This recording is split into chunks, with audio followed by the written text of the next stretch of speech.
अब drugs used in GIT disorder में second group of drugs के बारे में हम बात कर लेते हैं, और वो सेकेंड ग्रुप ऑफ जो ड्रग है उसको हम प्रोकाइनेटिक्स कहते हैं। प्रोकाइनेटिक्स का मतलब हो गया ऐसा ड्रग्स जिसको हम देते हैं अपर जीआईटी की मोटिलिटी बढ़ाने के लिए। तो अब हम वो ड्रग कब देंगे, तो देंगे हम इन दो कंडीशंस में, जब गैस्ट्रिक पैरेसिस हो जाए। गैस्ट्रिक पैरेसिस का मतलब हो गया कि स्टोमक पैरालाइज हो जाएगा, ठीक है। और सेकंड कंडीशन है जब ये post surgical gastric emptying delay हो जाए, तो उन कंडीशन में जो है हम ये प्रोकाइनेटिक्स देते हैं। अब प्रोकाइनेटिक्स ड्रग की हम बात कर लेते हैं, कौन कौन सी ड्रग है। तो सबसे फर्स्ट ड्रग है, जो सबसे फर्स्ट ड्रग है उसकी बात हम कर लेते हैं, वो है मेटोक्लोप्रामाइड एंड डोमपेरिडोन। तो ये जो दो ड्रग्स हैं, ये दोनों के दोनों ड्रग जो हैं वो D2 एंटागोनिस्ट है, मतलब डोपामिन रिसेप्टर जो है D2 उसका एंटागोनिस्ट है। ये बेसिकली क्या करता है, गैस्ट्रिक मोटिलिटी को बढ़ा देता है, इंक्रीजेस गैस्ट्रिक मोटिलिटी, ठीक है। अब मसला ये आता है कि इनका साइड इफेक्ट्स जो है वो बहुत ही खतरनाक है, जो कि मेटोक्लोप्रामाइड का साइड इफेक्ट है। ये देखिए, मेटोक्लोप्रामाइड क्या है, एक डोपामिन एंटागोनिस्ट है, और डोपामिन की कमी की वजह से एक डिजीज होता था जिसका नाम है पार्किंसन डिजीज, ठीक है। अब पार्किंसन डिजीज जैसा सिम्टम्स आ जाएगा, सिम्टम्स, अच्छा ओके मैं दूसरे कलर से लिखता हूं, सिम्टम्स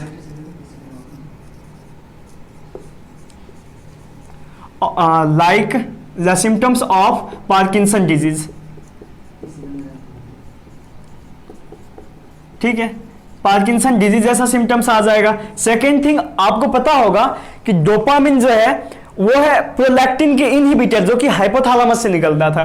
तो अब ये देखें ना, डोपामिन का एंटागोनिस्ट है तो प्रोलैक्टिन इनहिबिट नहीं होगा, जिसकी वजह से क्या होगा, हाइपर प्रोलैक्टिनेमिया हो जाएगा,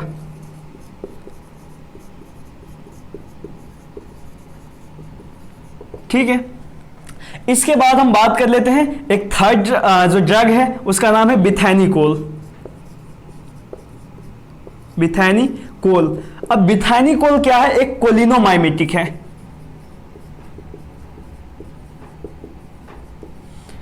कोलिनोमाइमेटिक खुद ब खुद एक गैस्ट्रिक मोटिलिटी या जीआईटी की मोटिलिटी बढ़ाने वाला ड्रग होता है, ठीक है। इसके बाद हम बात कर लेते हैं एरिथ्रोमाइसिन, जो कि एक एंटीबायोटिक है, ठीक है। ये क्या करता है, मोटिलिन रिसेप्टर होते जीआईटी में एक्टिवेट कर देता है, ठीक है। तो ये था जो है प्रोकाइनेटिक्स के बारे में। इसके बाद हम बात कर लेते हैं अब लैक्सेटिव्स के बारे में, ठीक है। जो third category of GIT disorder के लिए जो ड्रग है वो है लैक्सेटिव्स। लैक्सेटिव बेसिकली होता है वो ड्रग्स जो कॉन्स्टिपेशन से रिलीफ दिलाने के लिए, रिलीव करने के लिए जो है वो ड्रग देते हैं, या फिर स्टूल को पास करने में इजी हो इसके लिए वो ड्रग्स देते हैं, ठीक है। तो अब लैक्सेटिव्स में बेसिकली 6 कैटेगरीज ऑफ ड्रग्स आ जाते हैं। अब वो ड्रग्स की कैटेगरीज देखें, बहुत इजी है याद रखना, BCOOSS, ठीक है।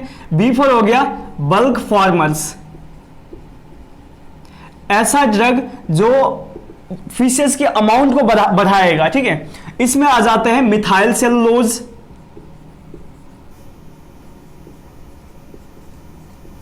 ब्रान आ जाते हैं इसमें, एंड साइलियम आ जाता है, ठीक है। ओके मैं थोड़ा नीचे लिखता हूं, C4 आ गया क्लोराइड चैनल ओपनर या क्लोराइड चैनल एक्टिवेटर,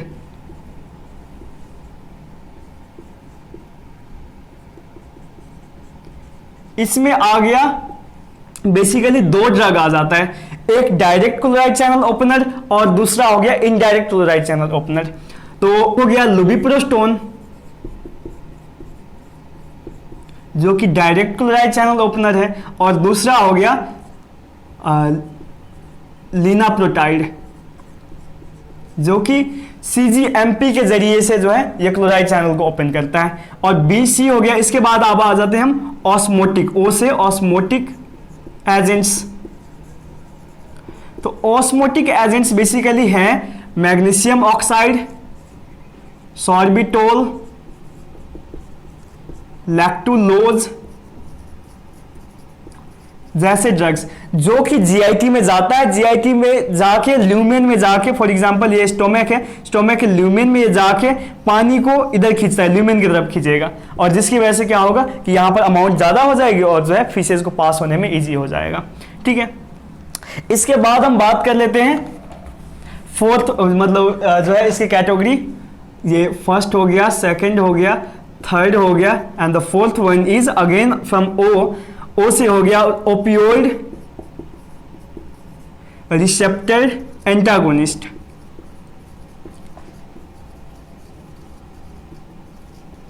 ठीक है, ओपियोइड रिसेप्टर एंटागोनिस्ट में आ जाते हैं मिथाइल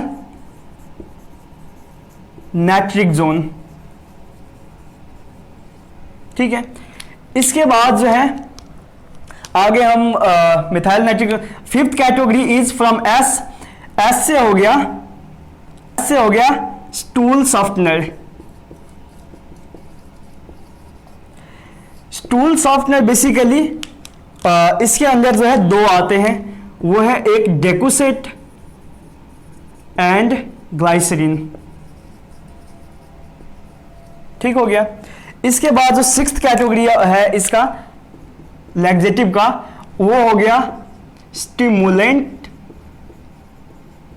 और इरिटेंट जो कि जीआईटी को इरिटेट करे। ठीक है, अब देखें इस कैटेगरी में आ गया बेसिकली ड्रग्स। कौन कौन सी ड्रग आ गया इसमें आ जाएगा सान्ना, इसमें आ जाएगा एलोई एंड कैस्टोर ऑयल। ठीक है, ये ड्रग क्या करेगा, इरिटेट करेगा जीआईटी के जो ल्यूमेन को, और जो आगे बात कर लेते हैं फोर्थ कैटेगरी ऑफ ड्रग्स जिसको हम कहते हैं एंटी डायरियल ड्रग्स। ठीक है, अब एंटी डायरियल वर्ड से ही क्लियर है कि जो डायरिया के अगेंस्ट, मतलब डायरिया को ट्रीट करने के लिए हम देंगे। तो इसकी ड्रग को याद रखने के लिए आप ये कोमल निमोनिक्स याद रख ले। ठीक है, K4 काओलिन। काओलिन बेसिकली क्या है, एक अल्कालॉइड है। ठीक है, ये अल्कालॉइड क्या करता है, बैक्टीरियल टॉक्सिन को और वाटर को रीअब्जॉर्ब करता है। ठीक है, reabsorbs bacterial toxin and fluid from GIT के ल्यूमेन से। ठीक है, इस तरीके से ये जो है एंटी डायरियल के जैसा काम करता है। अब एक और चीज़ है कि ये काओलिन जो है हर किस्म के डायरिया के पेशेंट को नहीं दे सकते, इसके कुछ कॉन्ट्रा इंडिकेशंस हैं। तो ये कॉन्ट्रा इंडिकेशंस क्या क्या है इसका, तो आप जो है ब्लडी डायरिया वाले पेशेंट को जो है काओलिन नहीं दे सकते। इसके बाद जो है फीवर के पेशेंट को नहीं दे सकते, एंड जिसको सिस्टेमिक टॉक्सिसिटी हो उन पेशेंट्स को आप नहीं दे सकते, टॉक्सिसिटी वाले पेशेंट को नहीं दे सकते। ठीक है, इसके बाद काओलिन के बाद ओ आ गया, ओ से आ गया ओपियोइड एंड इट्स डेरिवेटिव्स। ठीक है, इसके बाद आ गया एम से आ गया माइपेरिडीन का एक डेरिवेटिव।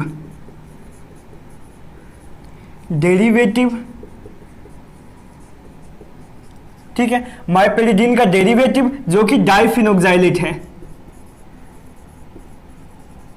जो कि पेरिस्टालसिस को कम कर देता है।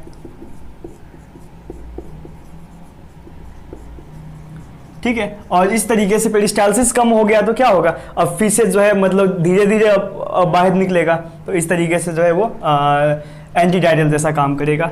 इसके बाद हो गया एल से हो गया लोपेरामाइड,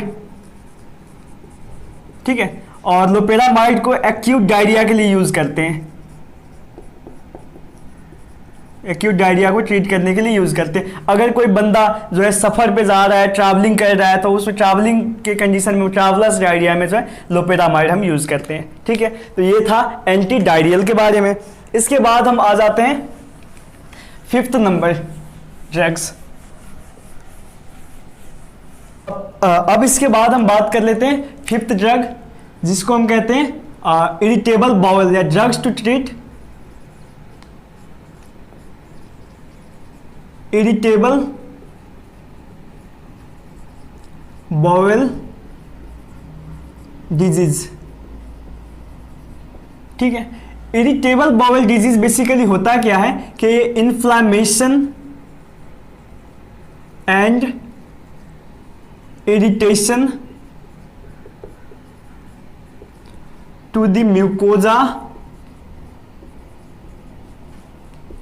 ऑफ जो है रेक्टम एंड कोलोन मेनली होता है, रेक्टम एंड कोलोन, ठीक है। अब इसमें कौन कौन सी ड्रग्स हम देते हैं, तो इसमें देने वाले ड्रग्स का एक जो है निमोनिक से डेल्टा, DELTA, ठीक है। अब डेल्टा से डी से क्या हो गया, डाइसाइक्लोअमाइन। इसके बाद एक और होता है जिसका नाम है हायासायोमाइन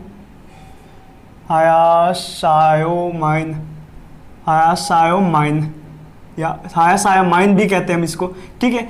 इसके बाद जो है ई से आ गया इलुक्साडोलिन, जो कि एक म्यू ओपियोइड जो रिसेप्टर है इनका जो है इलुक्साडोलिन इसका एगोनिस्ट है, ठीक है।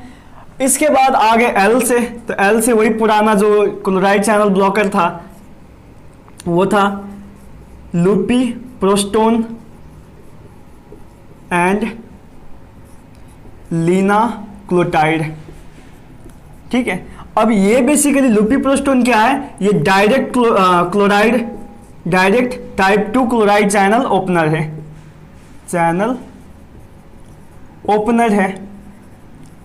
ये लीनाक्लोटाइड क्या है, ये पहले गुआनाइलाइल साइक्लेज को एक्टिवेट करेगा, फिर ये क्या करेगा, गुआनाइलाइल साइक्लेज CGMP का बढ़ा देगा कंसंट्रेशन, और वो क्या करेगा, ये जाके फाइनली क्लोराइड चैनल को ओपन कराएगा, ठीक है। तो ये था L4। इसके बाद आगे T4 हो गया ट्राइसाइक्लिक एंटी डिप्रेसेंट्स देते हैं ताकि उस बंदे को जो है मतलब पेन से रिलीफ हो, ठीक है। उसके बाद जो ए आ गया, ए से हो गया एलोसेट्रॉन, जो कि होता है 5 हाइड्रोक्सीट्रिप्टामिन 3, मतलब सेरोटोनिन का 3rd रिसेप्टर जो होता है उसका एंटागोनिस्ट होता है, ठीक है। तो इस तरीके से जो है ये ड्रग्स जो है एंटी इन्फ्लामेटरी वो इरिटेबल बाउल डिजीज के ट्रीटमेंट में यूज करते हैं, ठीक है। इसके बाद हम 6th डिजीज पे चलते हैं।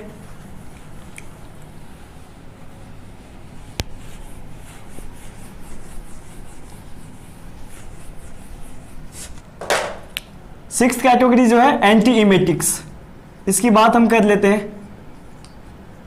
एंटी इमेटिक्स में जो ड्रग्स आते हैं वो पहला जो ड्रग है वो है 5 हाइड्रोक्सीट्रिप्टामिन जो 3 रिसेप्टर है उसके एंटागोनिस्ट। इसमें आ जाते हैं ओंडोनसेट्रान, डोलानसेट्रान जैसा ड्रग्स आ जाते हैं। सेकेंड कैटेगरी जो है इसमें वो है न्यूरोकाइनिन्स 1 का जो है एंटागोनिस्ट। ठीक है। नॉर्मली सब्सटेंस पी क्या कर रहा होता है, न्यूरोकाइनिन को एक्टिवेट कर रहा होता है, लेकिन जो न्यूरोकाइनिन 1 का एंटागोनिस्ट है वो सब्सटेंस पी को इनहिबिट करके इसको इनहिबिट कर रहा होता है। इसमें आ जाते हैं नेटोपिटेंट, रोलापिटेंट जैसा ड्रग्स, ठीक है। इसके बाद आ जाते हैं इसमें बेंजोडाइजिपाइन्स, इसके बाद आ जाता है कॉर्टिकोस्टेरॉइड्स, इसके बाद इसमें आ जाता है फिनाथायाजिन्स, एंड इसके बाद इसमें आ जाता है वही जो स्टार्ट वाला था मेटोप्रोक्लामाइड, ठीक है, जो कि सिस्प्लैटिन इंड्यूस्ड